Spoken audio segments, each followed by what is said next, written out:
Hi, I'm Doug Vogt from the Dye-Hole Foundation, and this is video series 4 on the actual causes of the Ice Age. And this is part 3 where we're going to cover the oceans and what happens to the oceans during the reversal. So, in brief, the video will answer the question, what caused the great floods that are mentioned in legends all over the world? Next, we'll cover when the next geomagnetic reversal, polar reversal, will happen again, and what to look for also. Why the ocean levels are rising currently, and they are, and that CO2 levels caused by mankind are not the cause of an ice age or what's going on here, why the ocean levels are rising and it's getting periodically warmer. It follows the sun, obviously. What I'm going to cover in brief, part 1 I covered the scientific proof that the heat necessary to create those ice fields come from the sun. It happens when the star novas. That's the heat necessary to create an ice field. Part 2 in the series covered the empirical evidence that the sun novaed, what the sun gives off when it does nova, those little glass beads and fission tracks, etc. You should see those 2 videos first to get a complete picture if you haven't seen it already. This part 3 will cover the oceans and what happens, and it's going to answer the major question of what causes the deep sea canyons found all over the world. The whole process of the polar reversal when it happens is a complicated one. It's not an easy one. It's not just one thing happens, not just the sun novas and you're done. I wish it was that easy. It's not. A whole bunch of things happen. This is as destructive to the surface of the Earth, to us, than the sun novaing on one side of the Earth. It is that destructive, and you'll understand why. I'm giving you the education you should have gotten when you went to college or high school. What we've gotten over the last 60 years has been one that has been directed by government to make sure you didn't figure this stuff out. And I mean everybody, including those who have PhDs in some of these hard sciences. You were basically influenced by what journal articles were permitted to be published and what was in the textbooks. And that's what you have to understand, that you've basically been partially brainwashed to think a certain way, and you have to think differently if you have any hope of surviving this event. And again, obviously the purpose of these video series 4 is so people are warned what's going to happen. To be forewarned is to be forearmed. And that you force government, not just the United States government, if anyone all over the world, to do something to save some of the people. Can't save everybody, but you have to save some of the people. Because you can't keep this thing a secret. It's not going to be a secret if you go any, it's only, could be as little as 28 years to the next reversal. Anyway, we'll get started.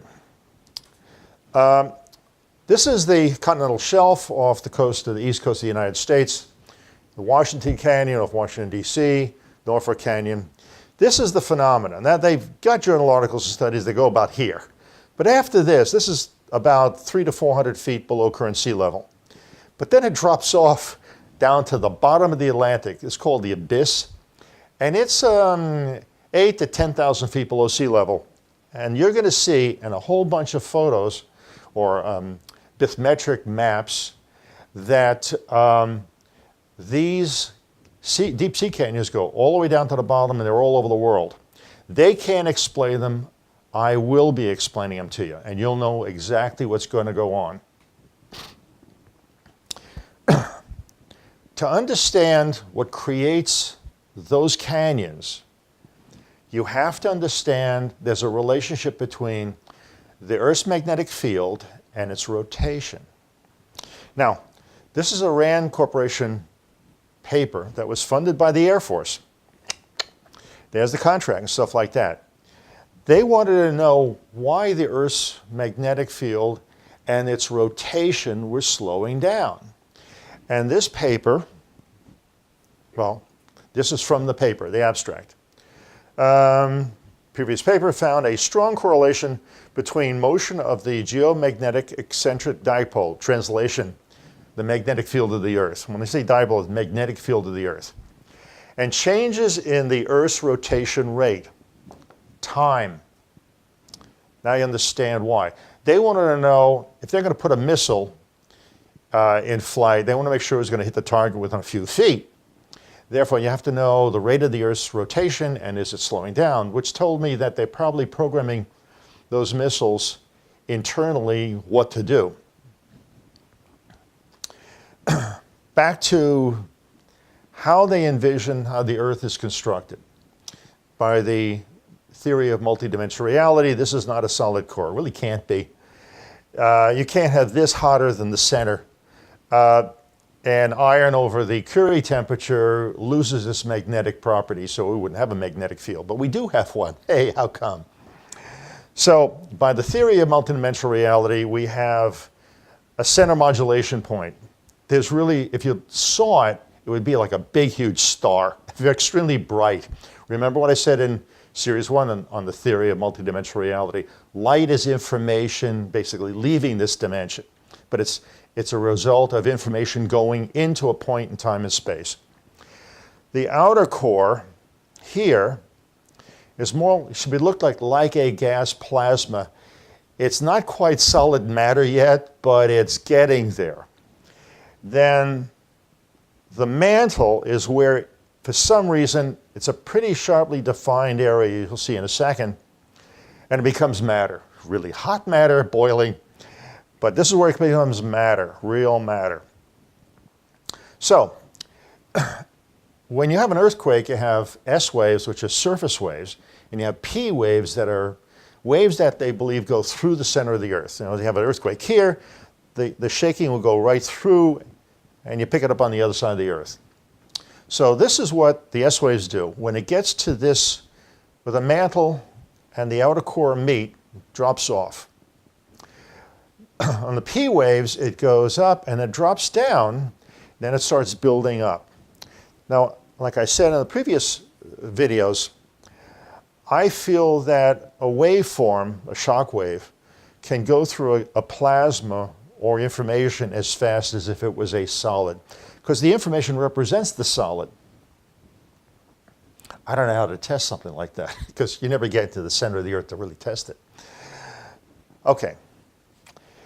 In the article by RAND Corporation, they basically showed that the solid line represents the eccentric dipole, the magnetic field of the Earth, and the dotted line represents the eastward angular velocity of the mantle. And there was time, how it was slowing down.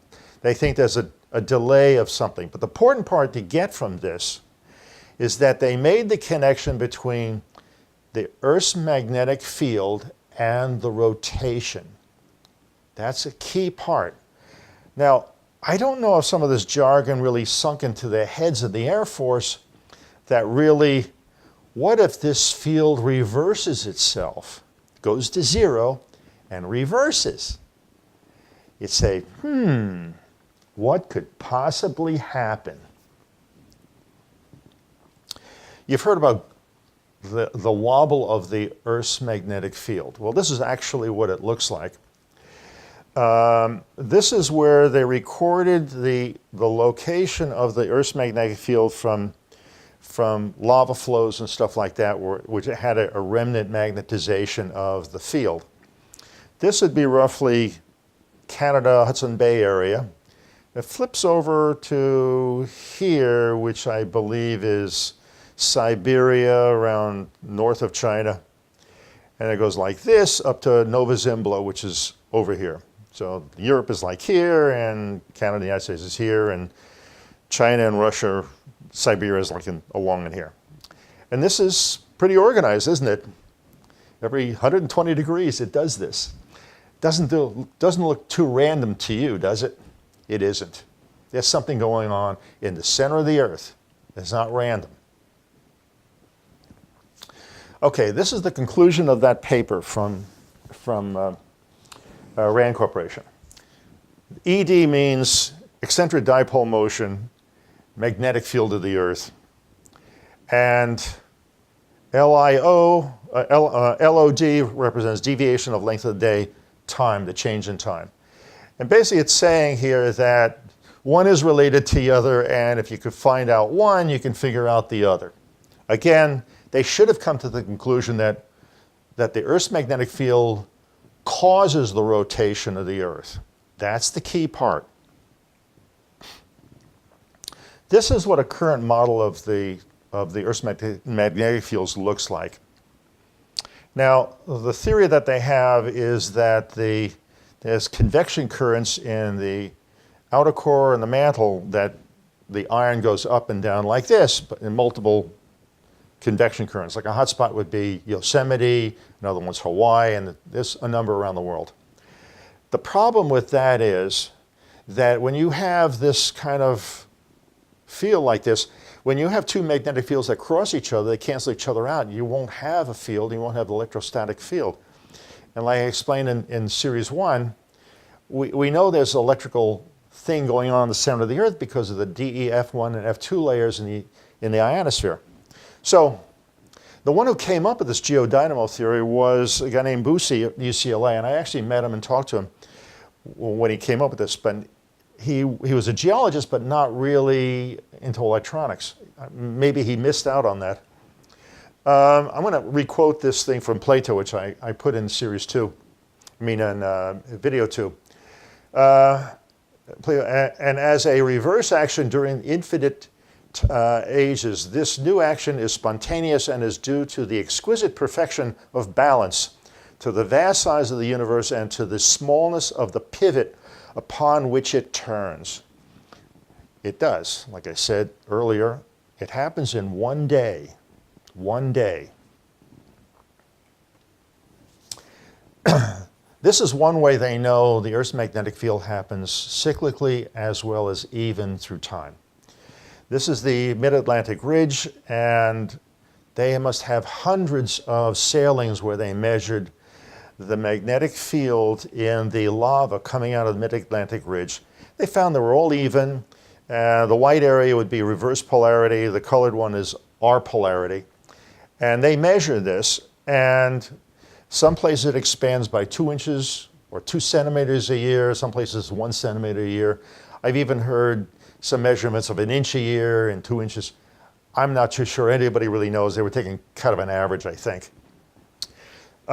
This is an area between Greenland and Nova Scotia where they did a sounding, a measurement. And you can see they were measuring, they corresponded reversals between the two areas as the two sailings. There was a ridge that runs through here, a volcanic ridge, and they were measuring the lava and the magnetic resonance in the lava to match them up.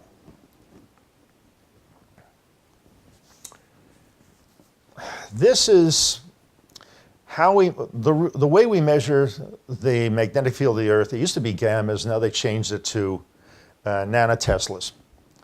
And this is a table from UTI, Universal Organization, that they standardized all the measurement and stuff like that, and they collected in one area. From 1900 to 2015, it went from 31,543 nanoteslas down to 29,442. This is what they published. You're going to find out these numbers may be wrong or probably are wrong. And this is the differential, but it went down a total of 2,100 nanoteslas in 115 years. But I don't think these numbers are correct, and you'll see why. The other thing was interesting. Now, because of the decaying Earth magnetic field, January 1972 initial, they try to match up the astronomical measurement of the day, how long it takes for a day, with the atomic clock. And there was a difference of 10 seconds. In 72, they had to adjust the thing.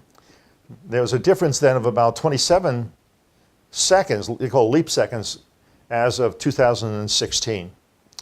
Collective is 37 seconds they had to add between the astronomical observation and the atomic clock, which they think is accurate. Now, the Earth's rotation is slowing down. Now you know why the Air Force was interested in what was going on here.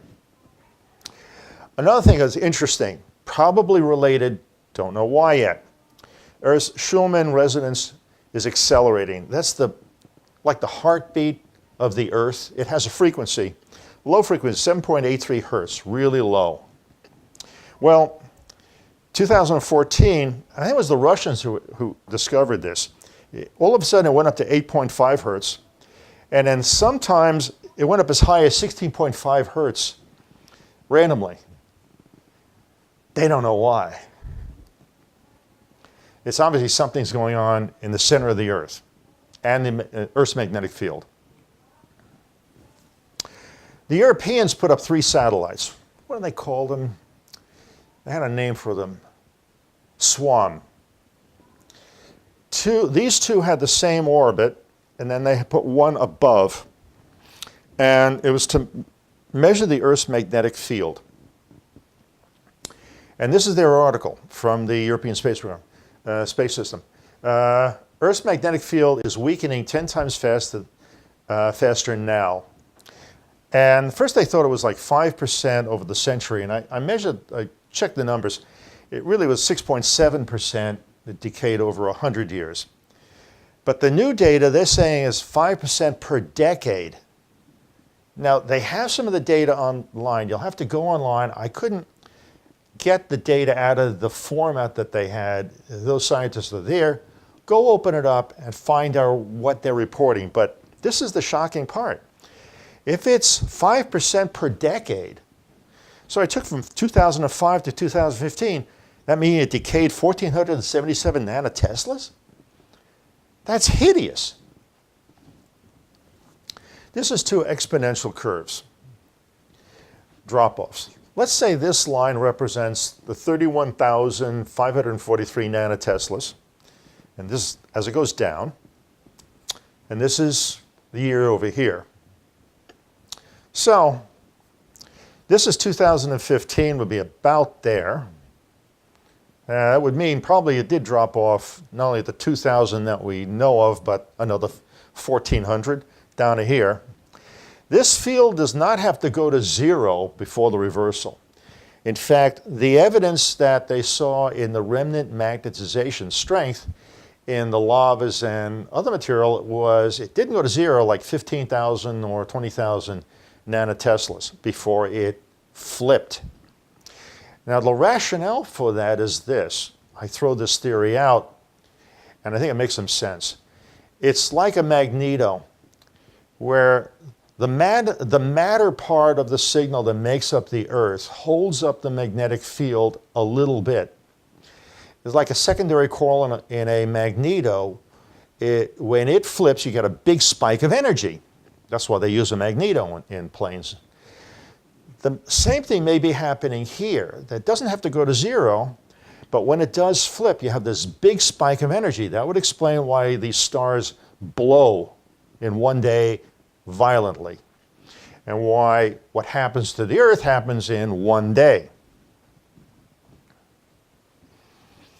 Okay, the next is,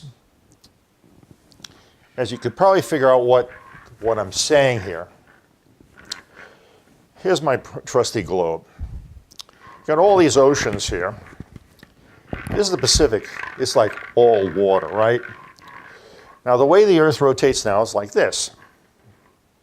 So if this thing's rotating, and all of a sudden the Earth stops its rotation, what do you think happens to all this water? You got one guess. Now, I've done this test a couple of times because I had another thought filled in my head, and I'll explain in a second. I'll explain some of what I'm going to show you next. I took a pan of water, and not very high ridge, like about this high, the ridge on the pan, the cooking pan. Filled it with water. I got up to about 2-3 miles an hour, and I stopped short. This is what this is going to do. Now, normally the speed of the Earth, the rotation of the Earth is about 1,000 miles per hour. By then, it's going to slow down, I think maybe 900 miles an hour at the equator. Here it's slower. So what's going to happen is like the pan of water. That water's going to go this way. It's going to go in an easterly direction, and there's nothing to stop it. This ocean here is 2 to 3 miles deep, and it's damn big. And it's going to go that way. It's going to go right across North, Central, and South America. The Atlantic, not as big, right across Europe, across Africa, probably drain, it'll probably go past the Urals and probably drain and go north, because all these rivers go north. I don't think it's going to hit much of China, at least the southern part. Tibet is just too big. But that's what I see happening here. Australia is going to get the Indian Ocean, but you can't stop it. That's the origin of the Great Flood. Now I'm going to show you is all the physical evidence of it. There'll be no doubt in your head that what I just showed you and told you is absolutely true. Now the reason I did the test yesterday is I thought about, wait a minute.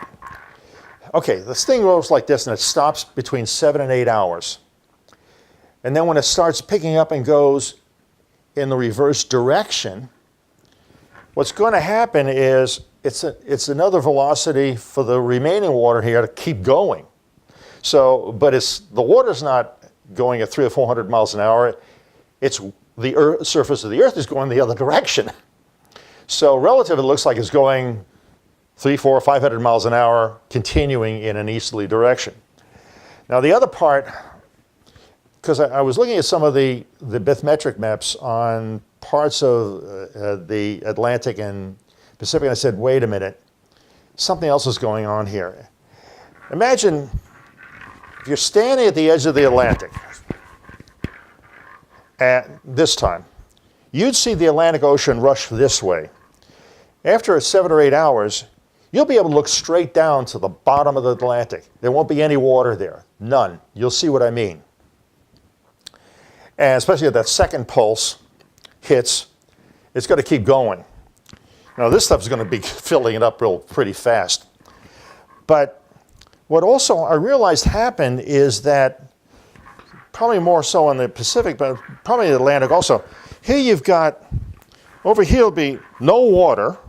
It's all over this way. But once it starts rotating the other direction, eventually it's going to slow down the water. And then you got 2 or 3 miles of water here and no water there. What's going to happen? It's going to go back, the backsplash here, and then flood the coastlines again on this side. So you're not going to escape a flood. It's just going to come later. It's like part 3 of this. Anyway, so now there's a weird way, a funny way of proving that the Earth's rotation changes. This species of plankton, they found in samples in Caribbean and Brazil. They had a polar reversal here, and below the reversal, they coiled clockwise, clockwise they closed. Above, they coiled counterclockwise. These little animals are telling us also that the Earth's rotation changed during the time of the reversal. Okay, this was from an earlier paper in a textbook written in 1936. And this was the things that they knew about these deep sea canyons. And it's the same thing. They really don't know what created them. Number one, some submarine canyons appear to be offshore extensions of great rivers, but many do not correspond with the rivers. That's true. You'll see why, and you'll understand why. 2, some parts of continental shelves, especially near the coast, have erosional features that are clearly Pleistocene rivers. Those are rivers that was 1.8 billion years ago, and current. Where the sea level was approaching 100 meters or 325 feet down from today. Now, we know from the evidence it was more like about 350 to 400 feet down for a few hundred years after the reversal. 3, many canyons have been traced to nearly 3,000 meters or 9,700 feet below sea level. Actually, I'll correct that. Currently, they know the Hudson and the other ones go right down to 10,000 feet below sea level, right to the abyss, the bottom of the Atlantic. Canyons are relatively straight with axis oriented down the continental slope. Some canyons branch at their upper ends resembling dendritic patterns of onshore river drainage systems. It means it forks like the Nile River forked originally with 7 branches, then 6 and 4. Some of the canyons widen and flare at their outer ends towards the deep ocean. The floors of the canyon examined thus far are covered with mud. Now I'm going to show you a whole bunch, and you'll see what I mean, and there'll be no doubt in your head what's going on here. Okay, number 1, rivers, freshwater. Freshwater is lighter than salt water. Freshwater rivers do not make canyons in the ocean. What they do is they leave an alluvial plain. The Nile Delta, Bangladesh is one, all of the whole place is one, the Mississippi Delta, etc. I assume that's base knowledge and you all know that. So we're going to cover the Baltimore, Paramus, Washington, and Norfolk. You'll see them. But this one doesn't show it all that well, but it cuts down. This is the continental shelf, and it drops off here, down all the way down to the bottom. Here's which one is it? The Baltimore Canyon. Their studies of, here's the continental shelf, and then it drops down here. There was one that was kind of funny about the Hudson River Canyon. I'll explain when I get there. Here's another view looking eastward into the abyss. This goes down to almost 3,000 feet below current sea level right here. And obviously, freshwater is not cutting these canyons, some of them are as wide as the Grand Canyon. And it drops down. Here's the one picture I showed earlier. Notice all of these are, some of these are like a kilometer wide. They're pretty wide, hundreds of yards wide. It obviously looks like water was here and it just cascaded over the edge and cut these gullies all the way down to the bottom. The big ones are following the rivers all the way down to the very bottom. This can't be, if you have ocean water here. This cannot happen if there's salt water here. Has to be no water here to do this. Here's the Hudson River Canyon. Here, that was funny, a study by, I think it was NOAA. In fact, this is the picture I grabbed from them. They studied all of this, upper, middle, and lower Hudson River Canyon. And then they stop here because they don't want to have to explain all the way down to 10,000 feet below sea level. But they did mention in the article, yes, we know the water level was 350 feet down during the last ice age. They don't want to touch this because they know they can't. They can't explain this other than try to say, well, we know the water was down that far, but they don't explain why was the water down that far, because they don't want to get to the heat portion. Here's off to the Carolinas, I think South Carolina. Look at how detailed all of this stuff is. It's so obvious. This is the continental shelf. Here's the coastline. And here's the water. You could see the water pouring down from the continental shelf over the edge into the abyss. Look at this. Every single one looks like a river channel. Just imagine all that Pacific water rushing and pouring down over the continent and over the edge, and that's what's causing that. Puget Sound. I used to live here. Juan de Fuca goes down. Here I got another better picture of the Juan de Fuca. It goes all the way down to the bottom of the Pacific. I think it's about 1.5 miles down. This is off the northern coast of California. Look at these canyons. Look at them, all the way down. This one here, this is the Daldegger Canyon, all the way right down. What they can't explain is this part they don't want to touch. San Francisco Bay, whole bunch of them.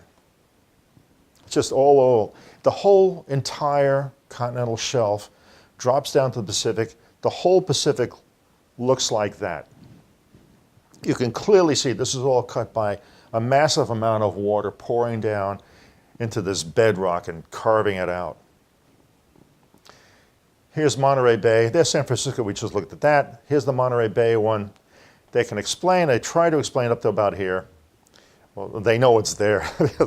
But look, all the way down to the bottom. Oh. Here's another one. This is Ventura County. Look at that. Isn't that interesting? Whole branch. That's when they were saying dendrites.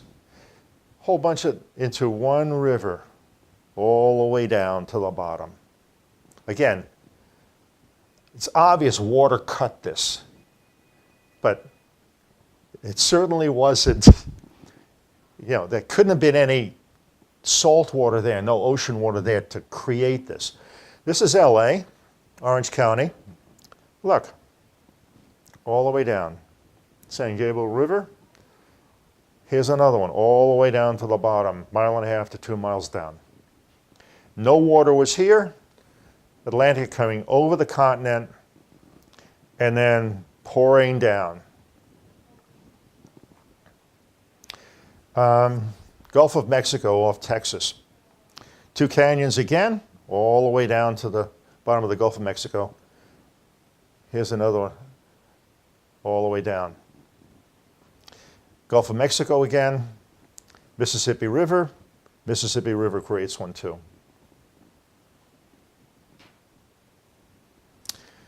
South America, starting from Peru, the whole thing, all the same, all the way down to the bottom. This is Chile, northern part of Chile. Same thing, all the way down, a meandering river, because no salt water was there.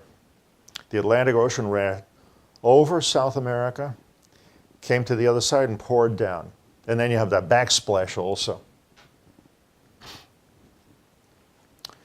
I think this is the middle of Chile. Same thing. Huge canyons. All the way down. The whole coast is the same thing. Australia, which I wouldn't say I was surprised at, but they have the problem of either the Pacific Ocean rushing over them or it's the Indian Ocean. It's one or the other. They can't win on this one. Again, here, this is their continental shelf, and again, cut down to the bottom. This is the Barrier Reef here, but look, the whole thing, same thing, no difference. This would be a case of the Indian Ocean rushing over there and then pouring down, or the backsplash from the Pacific Ocean. This is, I think, north of Perth, western side of Australia. And you can see the same exact pattern all over. There's no difference. This is their continental shelf here, this brown area, and then it drops off down to 4,000 feet, I think.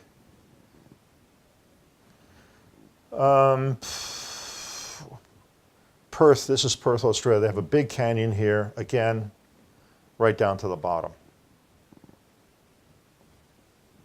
This is the Mediterranean. Same pattern along the entire of the Mediterranean. There's Nice, France. I was there, very lovely place. That's a better view of the canyon, goes really straight down and pretty deep. England, there's Ireland, there's England, that's France. You'll see close-ups of these two, but the same pattern along here, everything. That's one of them I showed you. See the dendrites, the branching of the rivers, and go down to the bottom, which I think is about a mile down. Same thing along here. There's Ireland. Good example. You can imagine the water pouring down like this into channels like this into the bottom. Africa, the Congo, all the way down to the bottom. Here's their continental shelf like this. The pictures are hard to get in Africa, I think because the governments there are too poor to do this, and maybe the Europeans and the Americans are not that interested.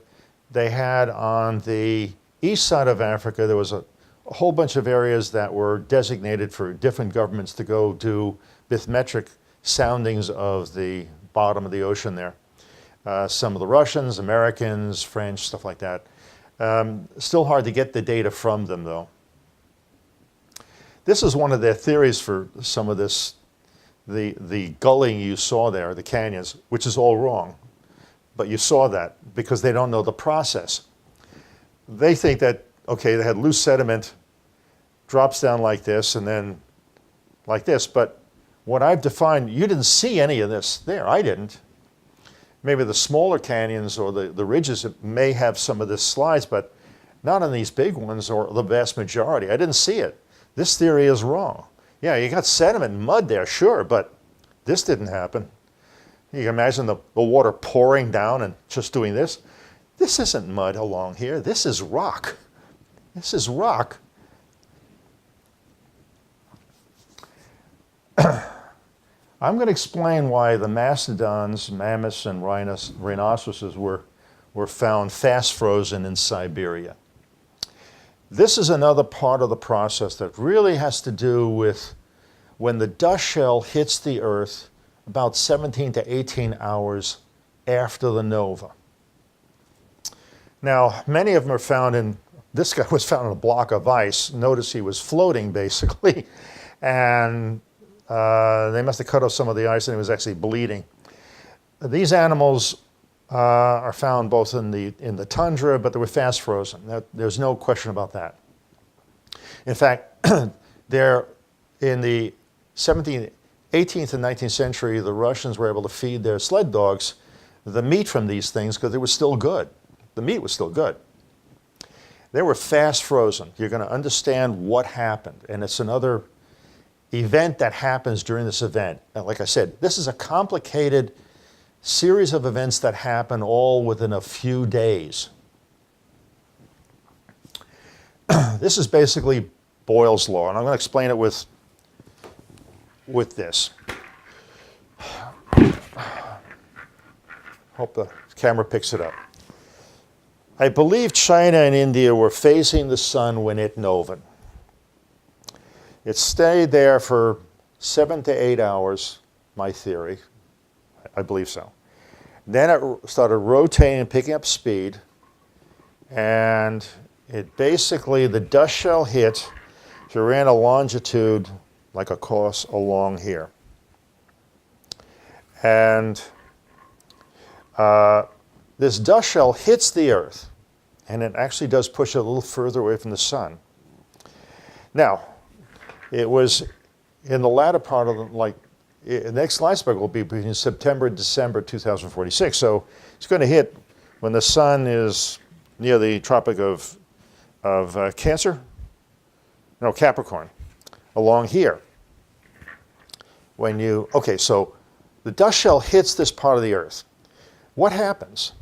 Much of the atmosphere on this side of the Earth is evacuated. It's pushed away from this stuff. But on the back side of the Earth, on the other side, notice the other side, it's normal atmospheric pressure. So, what happens after the dust shell passes, you have extremely low atmospheric pressure on the sun side and normal atmospheric pressure on this back side. So what happens? The air expands rapidly in all 4 points of the Earth, all around the Earth at the same time. It expands rapidly to fill up extremely low atmospheric pressure. So what happens? It's Boyle's law. An expanding gas, the temperature drops. You compress a gas, the temperature goes up. That's how a diesel engine works. You compress the fluid and the air together, it gets hot enough, and it blows up. The opposite happens. You expand it take a canned air, you use it a long time, it gets really cold. That's what's going to happen here. So, that's Boyle's law. Now you understand why those guys got fast frozen. And this is where they found them. The yellow ones are rhinos, and the rest they say are mammoths, all along here on the back side of the Earth. On the other side is where the dust shell hit. And that's why, chances are they were really grazing in this area and here, but this Pacific Ocean ran across here, and all these rivers drain north to the Arctic Ocean and push their bodies there. And that's why you saw that one floating. Some were found in dirt, in water, in ice, in everything. But that's what happened. No one's been able to explain that. I just did in a few minutes. But it had to use that theory of multidimensional reality, that the universe is the product of information, and this clock cycle of 12,068 years is nothing more than the clock cycle. We're in a synchronous system, whether you like it or not. Okay. What we know is all ice ages occur immediately after a geomagnetic reversal. Why? Because in order to get an ice field that deep, 3, 4, 5 miles deep, you have to have the equal amount of calories of heat to evaporate a lot of ocean water, to have it dump on the land and the ocean it dumps on, to give you that. So, this is an example of how the ocean drops. I showed this in one of the earlier videos. This is the Jurassic period. They all line up with a geomagnetic reversal. This is magnetic field of today. The white is the reversed field. So all of these match up with when the ocean levels drop precipitously. Now, back in the beginning, the Triassic period, it was 663 feet, they estimate. These are all estimates. By the end of the middle part of the Jurassic, it was 553. Then it goes down to the Cretaceous, 468 feet. So we lose ocean water. And we lose it, I saw estimates of every time 2 feet. I've seen some that are a lot more than that, like 8, 10, 15 feet. I don't know. We're going to find out, though. This is one example that was in New Guinea, and it's a terraced field here, and what it is, this is a better picture of it, as it's either their land rose or the ocean dropped. And it's probably a combination of both. But they carbon-14 dated these plateaus, and this is what they found. Results was, one was 23,000 plus or minus 2,000 years. 35, remember, it would be factors of 12,068 years. So it's 24, 36, 48, 60, and 72 something. So, well, it all fits. 23,000 plus or minus 2, 35 plus or minus 13, 49 plus or minus 3,000, 60,000, and then 74,000 plus or minus 40. So we have 1, 2, 3, 4, that they've corresponded with my 12,068 year reversals. Kind of hard to argue with that. Now, part 4 of this series, I'm going to have the sedimentary evidence, which is so overwhelming it's not even funny. It's just, but when I get done with you, you're going to know what causes the Ice Age and everything else. Now, in God's Day Judgment book, I estimated that when the sun nova is on the sun side, it probably about 1,000 feet to 800 feet of water was evaporated. And then this is probably, in the second thing, just very closer to it. I think within a few years, it's down to about 400 or 450 feet, and then it starts gradually going up. Now, even a couple of thousand years ago, they know the coastline of, let's say, the Nile. They found archaeological evidence of buildings and stuff like that off the coast of Alexandria, along the Egyptian coast there. So it's been gradually going up well before the Industrial Revolution, and it's because of the sun, obviously. But this is what you're kind of looking at, and this is, experts are probably going to do a better job than I am on estimating, but I'll show you where I got the data from. In the Atlantic Ocean, this is the locations. This is what the sample was, the carbon-14 dating.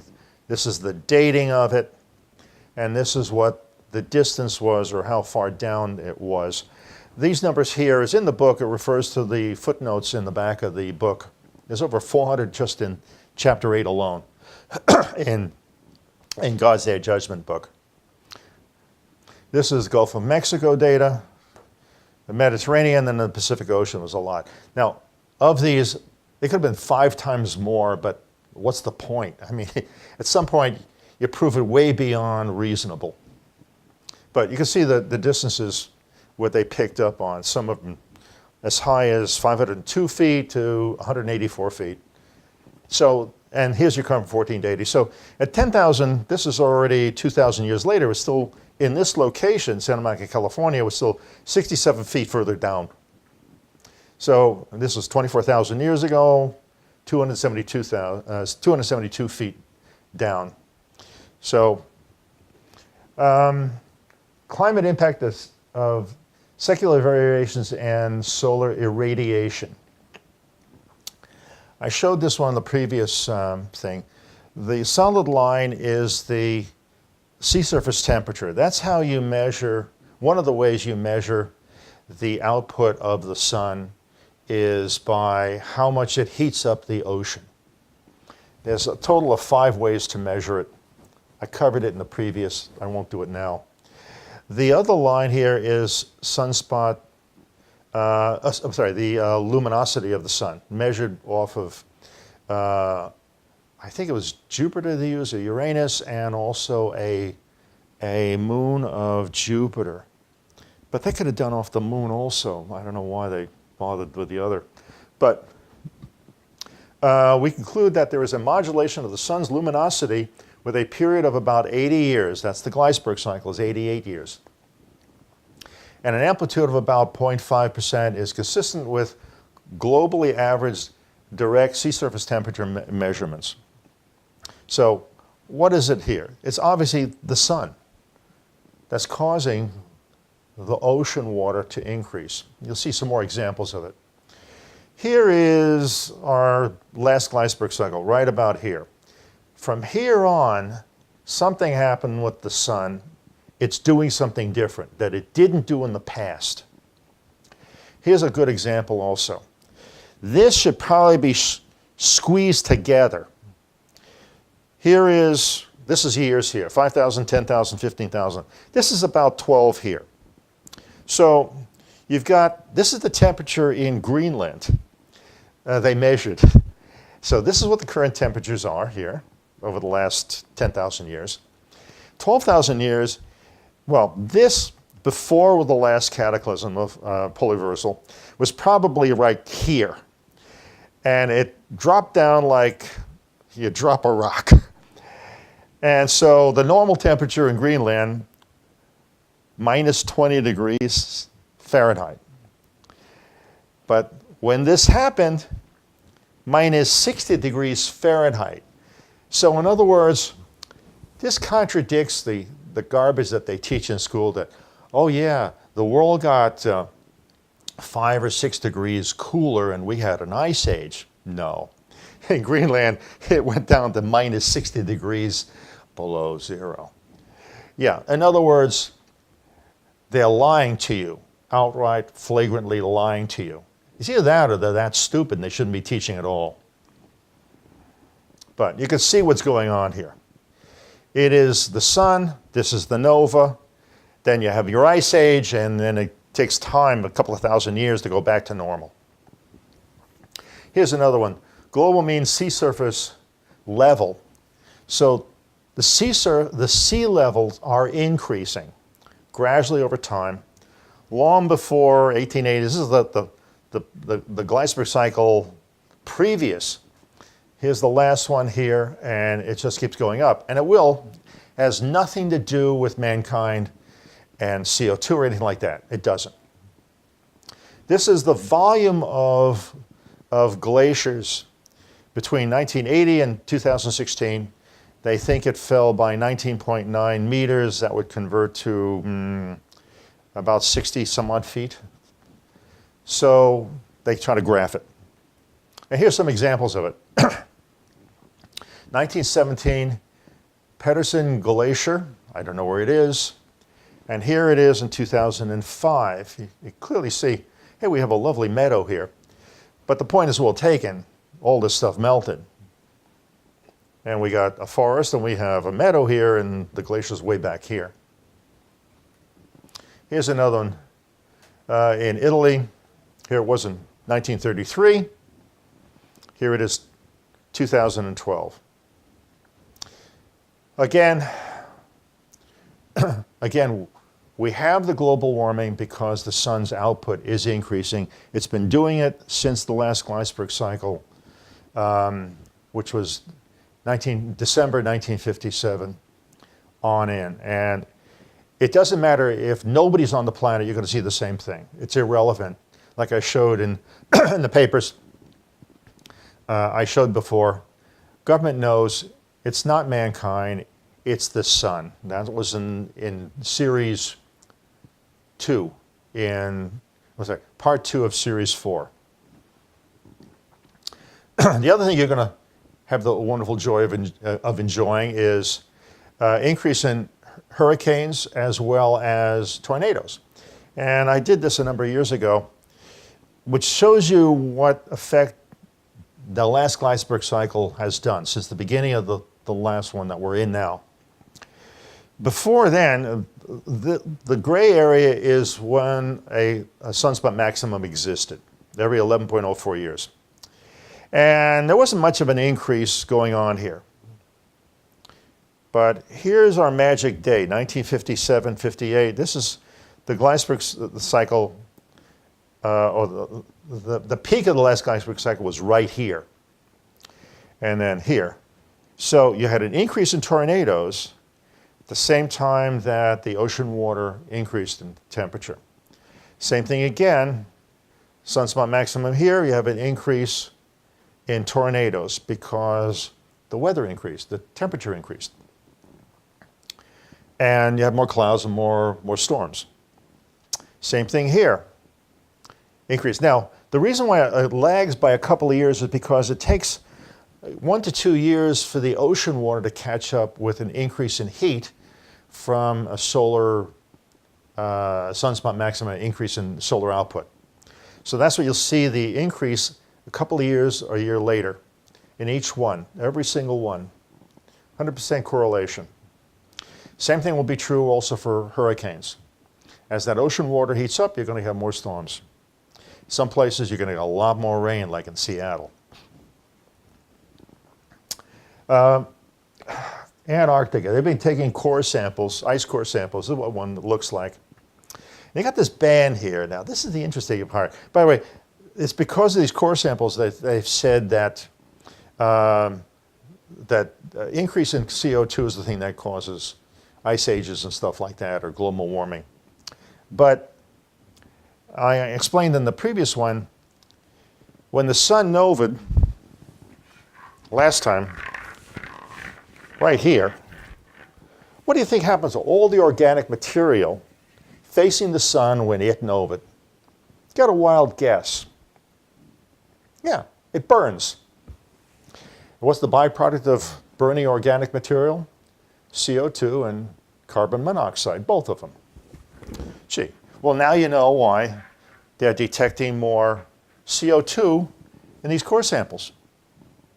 Now, the band, they reported West Antarctica, a layer of volcanic ash had settled on the ice sheet approximately 21,000 years ago.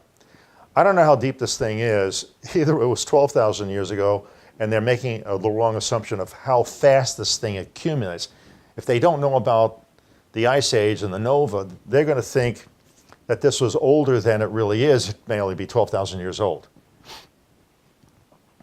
So whenever they said volcanic ash, they're thinking particles like these, but these have no air bubbles in them. And I'll bet anything, they have no air bubbles in that stuff. They just called it volcanic ash because they sell little glass beads and this stuff. They say, hey, gee, it's volcanic in nature because volcanoes do give this stuff off, but I'll bet you anything they didn't test for radioactive aluminum, beryllium, and a bunch of other stuff, or look for fission tracks in these little things. No, and also probably noticed there was no gas bubbles in any of these things. Now this is from someplace else that they know these are microtactites. That's what they're looking at. See, this dust shows all over the world, but it's more so on the sun side, I think, when it hits. I hope I've given you a good education of this stuff. You now know more than you were ever taught in school.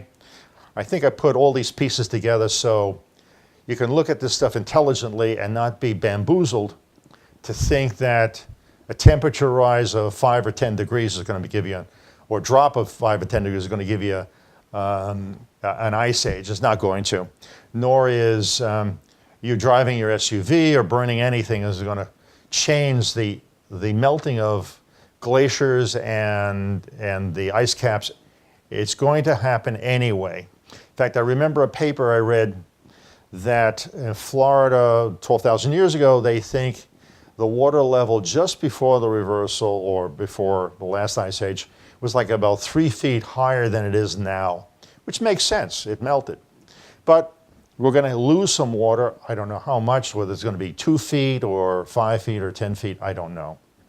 But we're going to find out. Anyway, the reason I did these videos is hopefully we'll force people to wake up, and you have to force government to do something. You can't save yourself on your own. It is too big a job. Just storing the necessary food for maybe 30 or 40 years. And where you're supposed to go. Now, part 5 of this series 4, I'll recap this stuff, and I'll give you the 2 ways you can survive this event. And that's it. I hope you liked it. Tell your friends, tell as many people as you can, because it really means your lives.